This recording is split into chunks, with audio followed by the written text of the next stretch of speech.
জীবনে ভাবিনি আমি এই গ্যালারিতে কাজ করব, এই গ্যালারিতে কাজ করে এখন চা খাচ্ছি বলো।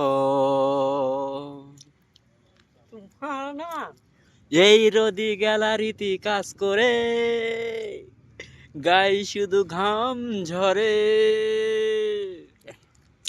দোস্ত, এই গ্যালারিটা রেডি হচ্ছে, এখানে ফুটবল খেলা হবে, বহুত বড় এরিয়া আছে।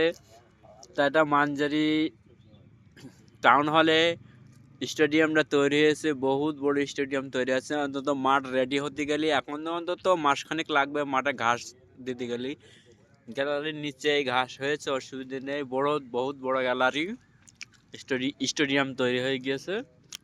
এখন আমরা ওই মাঠে, ওই কোর্টটা রয়েছে ওখানে এখন মাটি দিয়ে লেভেল করছি।